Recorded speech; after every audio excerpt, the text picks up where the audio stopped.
Hello hello అన్న నమస్తే. నమస్తే అన్న. సూర్యప్రకాష్ అన్న. నమస్తే అన్న. అన్న చెప్పే. బాగున్నావా? సూపరే. నువ్వు మంచిగా ఉన్నావా?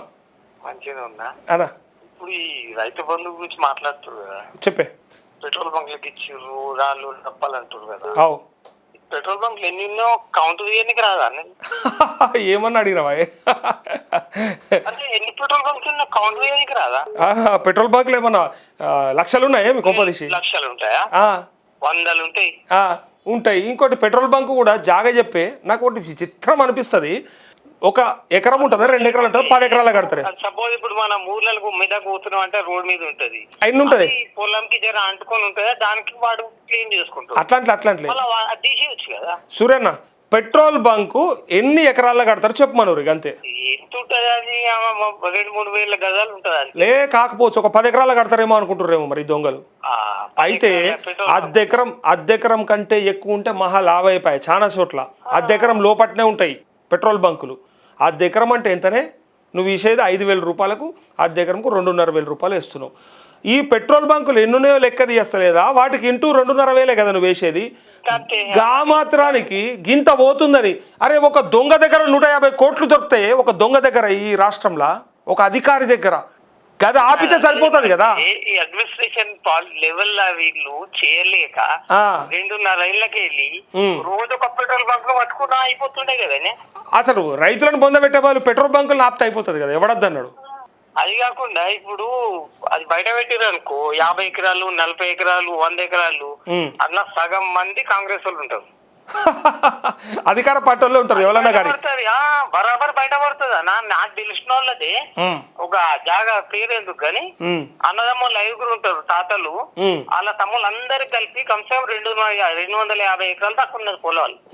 మంచిగా బాయిలు పొలాలు పంటలు పండించుకుంటారు. ఈ ఫోటోలు ఎంతమంది ఉన్నారో దొరకారా అందరు? అరే అసలు ఎవడన్నా అక్రమార్కులను పట్టాలి, ఎవడన్నా వట్టిగా లబ్ధి పొందుతుందంటే వాళ్ళని స్క్రూటినీ చేసి ఎక్కడికి వెళ్ళి వాళ్ళని కొంతమందిని ఏరేసేయాలి. కానీ అసలుకే తుట్టి పెడతాం, అసలుకే ఎసరు పెడతామంటే ఎట్లనే అసలు ఎటుపోతుంది అసలు రాజ్యం? నిజంగా చాతగంతనా మరి నీకు అంతగానం అది ఉంటే బాధ ఉంటే మీకు దిగేస్తలేదా? మొన్న ఏం చెప్పారు వీళ్ళు? వందలకి అందుకు బ్యాంక్ లో పోయి బ్యాంక్ ఎవడైతే ఇస్తున్నాడు, ఇప్పుడు సెంట్రల్ బ్యాంక్ ఉంది, స్టేట్ బ్యాంక్ ఉన్నది, అందులో అడిగేసి నువ్వు ఇస్తున్నావు కదా అకౌంట్ లో 50 acres ఇస్తున్న అమౌంట్ ఎంత ఉందో స్టాప్ చేసేసి డీటెయిల్ పంపించమని చెప్తే పంపించారా? మరి అయిపోతుంది కదా. పడుతుంది 2.5 పడుతుంది. ఇంకా పడి ఏడుస్తారు. వాళ్ళు ఇచ్చిర్రు, పుట్టలకి ఇచ్చిర్రు, తొట్టలకి ఇచ్చిర్రు అంటే అదే నువ్వు తీయనికి రాదు, నీకు చేత కాకరు కదా భయ్. మళ్ళా నువ్వు 2 ఎకరాలు 3 ఎకరాల వాళ్ళకి ఎందుకు? మాకు తెలిసిన ఒక ఆయనకి 4 ఎకరాలు ఉన్నది. ఆయన గవర్నమెంట్ ఎంప్లాయీ. ఆయన ఏం చేస్తాడు తెలుసా? వచ్చిన పైసలు ఒక ఆయన కౌలుకి ఇచ్చి పుట్టి గడ్డి పెంచమన్నాడు. ఆ నేపియరో ఏమో ఉంటదంట కదా, గడ్డి పెంచమన్నాడు అంట.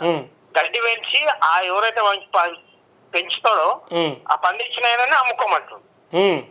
పెట్టుబడి ఈయన పెడుతున్నాడు. పుట్టి ఎందుకు 4 ఎకరాలు ఉన్నది ఆయనకి.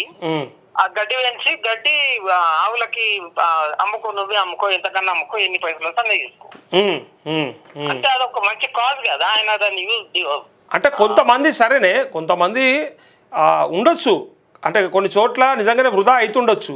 కానీ వృధా అవుతుంది కదా అని చెప్పి ఇప్పుడు మనం లగ్గం పెట్టుకుంటామన్నా, మనకు ఎరుక, మనకు వంటలు చేపిస్తాం, ఓ 200 మందికో 300 మందికో పిలుచుకుంటాం అనుకో, ఓ 50 మందికి ఎక్కువ వేపిస్తాం. ఎందుకు వేపిస్తామన్నా? ఎందుకు వేపిస్తాం? ఓ 50 కిలోలు 25 కిలోలు ఎక్కువ వేయమంటాం. ఎందుకు వేయమంటాం? అది పోతే పోతుంది. ఒకటి వృధా అయితే అవుతుంది, ఎక్స్ట్రా తినిపోయినోడు తినిపోతాడు. కానీ అసలునికి అయితే పెట్టాలి కదా, చుట్టపోనికి అయితే పెట్టుకోవాలి కదా. మనం చుట్టపోనికి పెట్టకుండా ఆడికాడికే పెడితే ఏమవుతుంది? నీకు మైనస్ అవుతుంది. ఎవడో ఒకడు బయట వచ్చి తినిపోతాడు. మనం ఇంకా భోజనాల కాడ ఇంటికి పిలుచుకునే చిన్న కార్యక్రమంకే ఇంత ఎక్కువైనా పెట్టినా పోతే పోనని పెడతాం కదా. ఇలా గింత పెద్ద ప్రభుత్వ కార్యక్రమం, 70 లక్షల పాస్బుక్లు, 3 కోట్ల జనాభా, 3.5 కోట్ల జనాభా, ఇంతమందిలో కొంతగానం వేస్ట్ అయితే అవుతుండొచ్చు. దాన్ని ఆపే శక్తి ఉంటే ఉండాలి, లేకపోతే ప్రయత్నం చేయాలి. కానీ అసలునికి ఆపుతావను, అసలునికి ఆపుతావను. ఇప్పుడు బయటోడు వచ్చి తినిపోయిండు 50 మంది అని చెప్పి ఒకవేళ భోజనాల కాడ నీ చుట్టపొలకు పెట్టకు. నేను 200 మందిని పిలుచుకున్నా, 200 మందిలో 50 మంది బయట వచ్చి తినిపోయారు, మీ 50 మంది నేను పెట్టలేకపోతున్నా అంటే చెప్పుతాను, కొడతాడు. ఎందుకు పిలిచినవరా, పీకనికి పిలిచినావు అని అడుగుతాడు. బయటోనికి పెట్టినా అని మాట్లాడుతున్నావు. ఆ వృధా ఆపే శక్తి లేదు నీకు, లేదా నా కోసం 50 కిలోలు ఎక్కువ వేయించే శక్తి లేదని తిడతాడా? అదే మళ్ళీ వచ్చిన వాళ్ళకన్నా పెట్టాలి, బయట వాళ్ళ కోసం ఆలోచించి నువ్వు ఉన్నోళ్ళకి. ఇగో గింతే నేను చెప్పేది, ఇంత చిన్న లాజిక్ తెలియదా సర్కారుకు? కొంత వృధా అవుతుందని చెప్పి అసలునికి నష్టం ఎందుకు చేస్తారని నా బాధ. మరి అదే నువ్వు చెప్పిన కరెక్ట్ అన్న గీ లాజిక్ తెలియదా? గింత చిన్న లాజిక్ తెలియదా? అదే అంటున్నా కదా, వాళ్ళు ఎందుకో వృధా అవుతున్న దాన్ని అడ్డం పెట్టి అన్న వృధా అవుతున్న దాన్ని అడ్డం పెట్టి అసలోనికి ముస్తున్నారు. అదే అందుకే నేనేమంటున్నా అంటే వృధా ఏదానికి దమ్ము ఉంటే ఆపండి, ఆపు. అంతేగాని అసలునికి ఎగబెట్టకుర్రి. 2-3 ఎకరాల కోసానికి ఆయన కష్టపడేట ఆయనని బాధ పెట్టకుర్రి. ఆయనకు వచ్చేదేం పెద్ద, మీరు ఇచ్చే పైసలతో ఆయన బంగ్లాలు కడతలేడు. కరెక్టే నువ్వు చెప్పిన లాజిక్ కూడా. 10 ఎకరాలు ఉన్నది, అప్పుడేమో 3 ఎకరాలు వేస్తుంటే ఏదో అప్పో చేసుకోవచ్చు. కానీ ఇప్పుడు 10 ఎకరాలకి నీకు వేస్తున్నప్పుడు నువ్వు 10 ఎకరాలకి పెట్టుబడి ఇచ్చిన 10 ఎకరాలు పండించినావు కదా, పండిస్తున్నారు కదా ఎక్కువ, అందుకే పంట ఎక్కువ వచ్చింది కదా. అరే లెక్కలు ఉన్నాయి కదా అన్న, వట్టిగా చెప్పుడు కాదే, వట్టిగా చెప్పుడు కాదు. 100 ఎకరాలు ఉన్న వాళ్ళకి ఇప్పుడు నీ ఎగ్జాంపుల్, నీకు 4 ఎకరాల 2 వేసేది 4 వేస్తున్నావు, అట్లనే అందరూ ఆలోచిస్తారు కదా. ఆ లెక్క నేనేమంటున్నా, పంట లెక్క తీస్తే తెలుస్తుంది కదా. 70,000 మెట్రిక్ టన్నుల కాడికేంచి ఇవాళ 150,000 మెట్రిక్ టన్నులు ఎట్లొచ్చింది పంట? ఎట్లొస్తుంది అసలు? 50 లక్షలు వచ్చిందంటే మాటలు ఎట్లొచ్చింది మరి?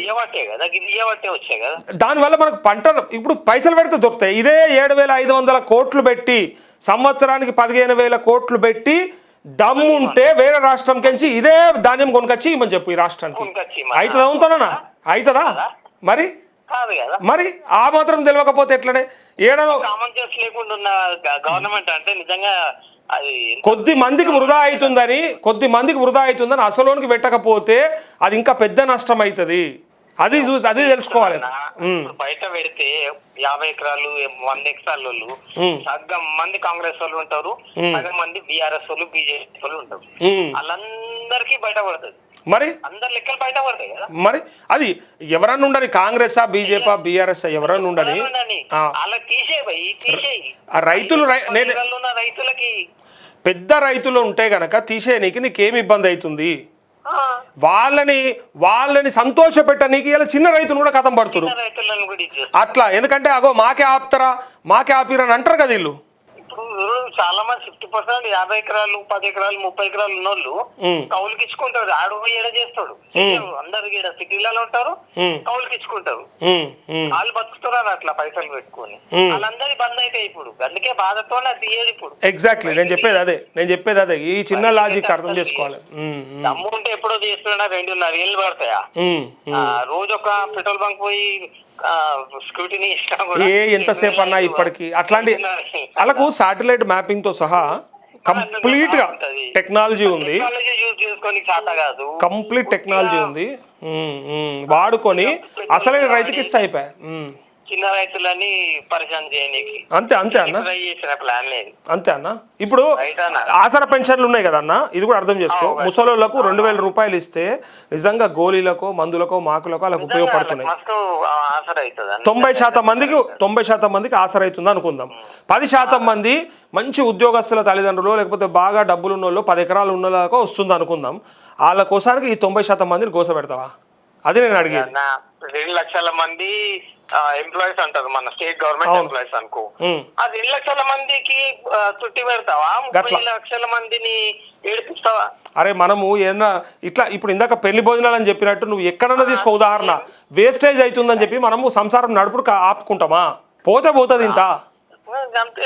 అదే అంటున్నది. అది ఇప్పుడు 2 లక్షలు మన గవర్నమెంట్ ఎంప్లాయీస్ ఉన్నారు అనుకో, వాళ్ళ తల్లిదండ్రులకి ఇస్తున్నావు, పోయేదేమున్నదా అని మళ్ళీ ఇంకా మిగతా ముసలి ఎంతమంది ఉన్నారు ఎందుకు మళ్ళీ వీళ్ళని చేసి వాళ్ళకెందుకు అట్లా వాళ్ళని అడ్డం పెట్టి మొత్తానికి ఎగబెట్టే ప్రయత్నం జరగొద్దు అని నేను అంటా.